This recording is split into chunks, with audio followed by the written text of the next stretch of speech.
All right, a very big welcome to you, my awesome viewers and subscribers from all over the world.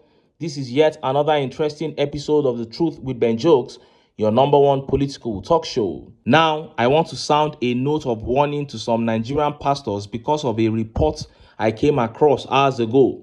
From The Nation Nigeria, it reads, Tinubu is a courageous leader.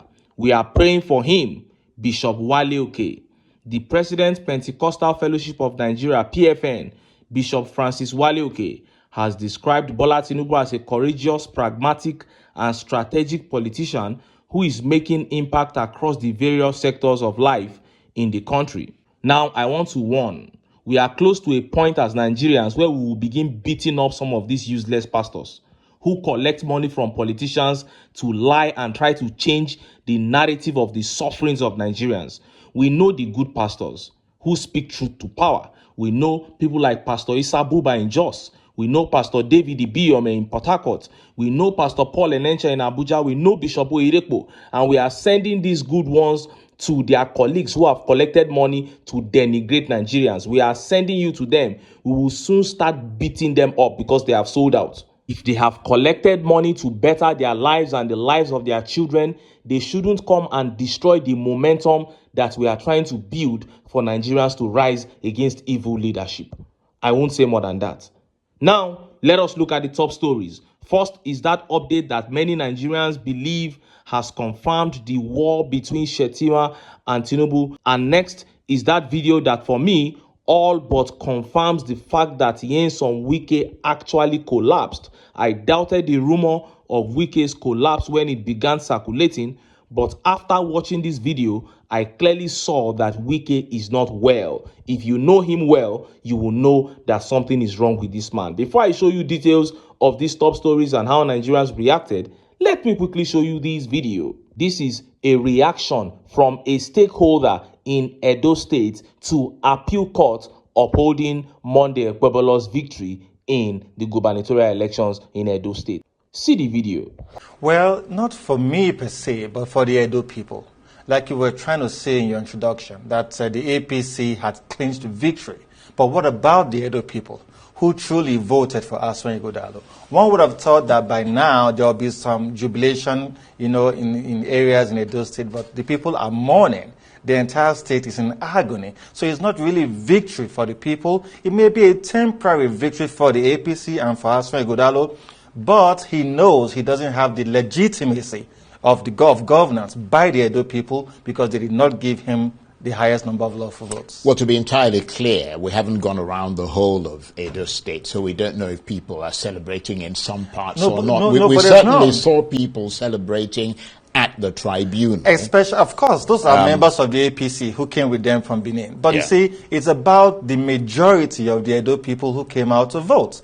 And the Edo people voted based on competence and character. And it is their view that they didn't find confidence in Monday Okpebolo to give him the votes. That is why the people are majorly unhappy. Even on social media, people are mourning. But you see, we had an inkling of this yesterday when there was a purported leakage of the ruling, and people were of the opinion that has it gotten this bad? Well, actually, the APC are claiming that it was the PDP that leaked that state. Obviously, it was the work of the APC. And Nigerians, you could see the reactions of a majority of Nigerians on social media, and they were appalled that has it gotten to this point where people now have absolute disgust with the judiciary and lack of fairness, that we're now having to see purported leakages of court ruling that should be the next day. And, true to what the people say, it appeared to be almost the same thing.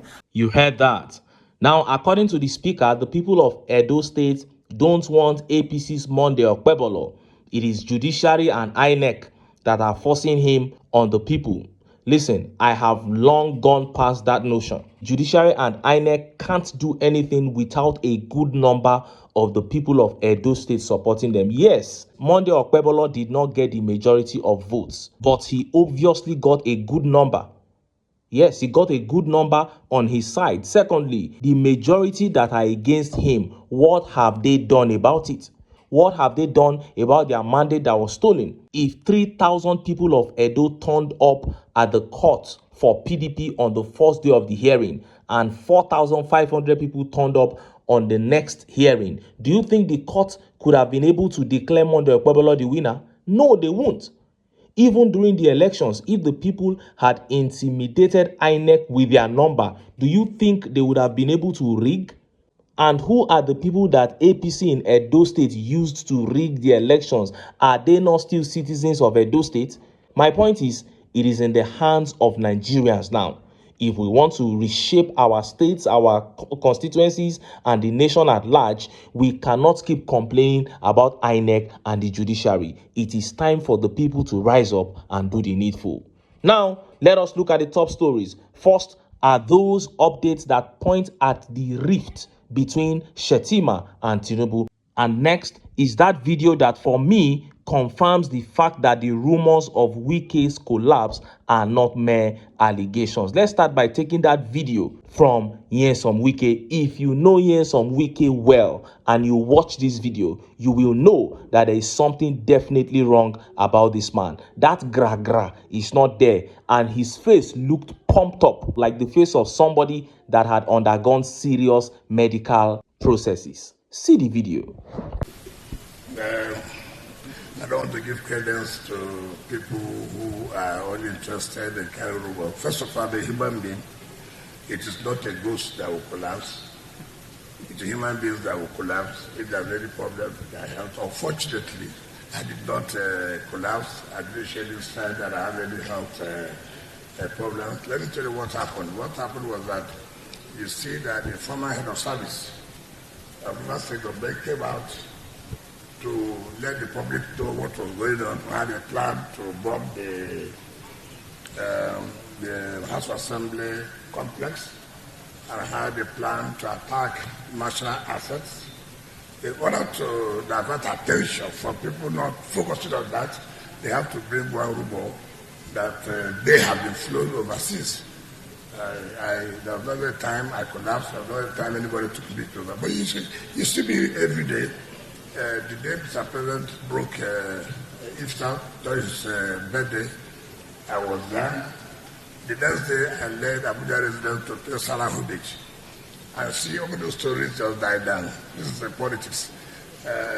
We have thick skin. Those who don't bother us. We are not distracted. We are focused on our jobs. So I thank Nigerians for being really worried that this should be, but people should not wish their fellow human beings such a thing to happen. We know that we will die one day. Nobody will remain in this world forever. But it's only God that says the day you will die, not any human being to say you will die today or you will die tomorrow. So nobody has said, you have seen that. I'm very happy that most of them will. I will write their condolence letter. I can assure you that. I will write their condolence letters. So there's nothing like that. Thank you very much. You saw that. And reacting to that video, Ayogu here says, are you journalists daft? Can't you see that this man is sick? God have mercy. I am telling you, watching that video from the beginning to the end, that was all I saw. The man is clearly not in good shape. And Sammy Young here says, bros, you already said it. What is the big deal about someone collapsing? You collapsed, but thank God you are back to life. I'm not thanking God. And this tweet here says, Wike we know they waste time to give people woto. He can't reach this one. He can't wait till now to respond. Something happened from what I am saying, because initially I shied away from that update because it didn't come from reliable sources. But from what I am seeing physically in this video, something terrible actually happened or is still happening to this Wike. Because I have watched and listened to Wike so much that even if you wake me up from sleep, I can tell a Wike that is okay and one that is not. The last time I saw Wike speaking like this was when another rumor of him being sick circulated sometime last year. He also came out to deny it. And he was also this humble when he spoke about how he was poisoned while in Rivers State government house and he had to be rushed abroad. But whatever be the case, Wike is not well. And the worst is Nigerians wish him the worst. I've not seen anybody that is praying for him. He's out there saying you shouldn't wish your fellow human beings death. But you, Wike, you go beyond wishing people death. You actually take people's lives. And Nigerians ultimately wish the worst for you. And just as Nigerians were yet reacting to that, those updates that confirm the rift and the war between Shettima and Tinubu began making the rounds. Let's take the reports. Now, Tinubu recently left Nigeria for France, and there were reports that once again he refused to hand over power to Shettima while leaving Nigeria. And less than 24 hours after he left, we saw this video.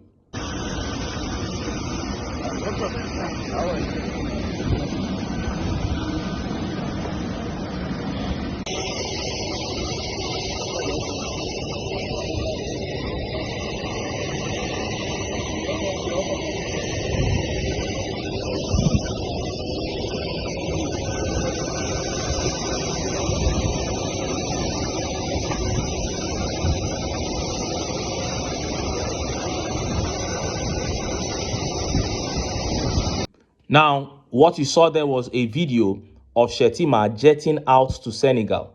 And this is like the fourth or fifth time that Shettima will travel out of Nigeria immediately Tinubu travels out of Nigeria. And report says it is because Tinubu never hands over power to him when he is leaving. He doesn't want the man to be useful at all. And it is believed to be one of the chief reasons why Tinubu's political advisor, Hakim Baba Ahmed, just resigned from Tinubu's cabinet, because Hakim Baba Ahmed is actually walking through Shettima's office for the government. And the man saw that they were so redundant, doing nothing, and he decided to resign. And Nigerians then took to social media and began attempting to confirm the rift between Tinubu and Shettima, because all fingers are pointing to a very serious rift after some top analysts have even alleged that they are not on talking terms. And we can't remember the last time we saw both men together. But the final confirmation came when APC came out to debunk it. Look at this. There is no rift between Tinubu and Kashim Shettima, APC. Now, from the beginning of this administration to this very moment, there is nothing that this regime has debunked that has not turned out to be true. So one way to be sure that anything is true is when APC comes out and says it is a lie. And look at how Nigerians reacted to APC saying that there is no rift between Shettima and Tinubu. Let's take some of the tweet reactions. This tweet here by Madaki says, now that APC debunked it, I believe it. I am telling you, this is the position of many Nigerians. Those who were in doubt before now absolutely believe it. Because if it was just mere rumor, they wouldn't have talked about it. And this is the pattern. This has been the pattern of this regime. Once they debunk something, it is true.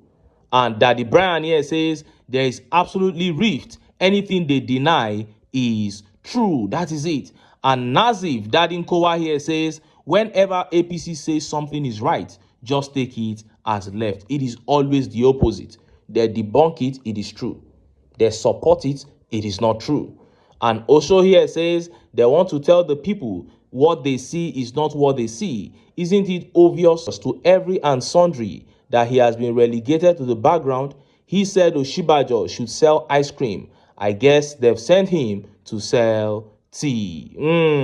And this tweet here by Biola says, once they deny something, believe there is something. That is exactly how those people are. Richard here says, when they start defending, know that there is rift. What more can I say? The rift is real. They came together to grab power for the wrong reasons. In fact, the entire APC came together for the wrong reasons. So chaos is inevitable. I remember how optimistic Shettima was about his role in this government. He said the city boy, that is Tinubu, would handle the economy, while I, Shettima, would handle security. And I remember many Tinubu supporters then kicking against that statement. They said, Shettima, you are not the commander-in-chief of armed forces. How can you be the one handling security? Now, both security and economy, Shettima no see anyone handle again. And now I know absolutely why Tinubu built him a 21 billion naira mansion. He gave him a place where he can comfortably relax himself, since he wouldn't be doing anything in this regime. So for those of you who ask what would have Obi done differently, this is another one. Peter Obi cannot have a redundant VP. In one day, I tell you, he and his VP will be in two different states overseeing the progress of their initiatives. They will never both leave the country at the same time. It is impossible. But under the APC, anything goes. And I want to speak once again on the resignation of Tinubu's political advisor, the former spokesperson of Northern Elders Forum, Hakeem Baba Ahmed. Of course, you know he's Yusuf Dati's elder brother. That man's resignation is a strong indication that Northern Nigeria has totally fallen out with this administration. So it is time for the opposition to put themselves together, move in, and make this coalition happen. The sacking of Labour Party chairman Julius Abure, the good news for the Labour Party. The caretaker chairman is now very well in place, and when they hold their national convention, of course, they will now have a permanent chairman. So let things begin to fall in place for those of us who are giving Nigeria the very last chance, because many Nigerians have given up on all these. They don't want to hear anything about Nigerian politics anymore, but there are still some of us that are giving it the very last chance in 2027 to see if Nigerians can come together and do the right thing, having passed through hell in the hands of APC for 12 years. By then it will be 12 years. So we'll see how Nigerians are going to react to that. If they decide to come together and take their country back, it is excellent, it is fine, and it is good. But if they decide to remain docile and watch the political class do whatever they want with the elections and with our resources, then they should be ready to remain in a country that will be relegated forever. And I believe that in the coming months, we are going to be seeing many more defections from the APC. People just want the coalition to put themselves together because nobody wants to decamp into a confused space. Anyway, make I leave am here. Make I still enter town. Make I go get some ogbonge political news wey una go like. Why? Because of una. Na I dey here, so don't go away. Don't go away.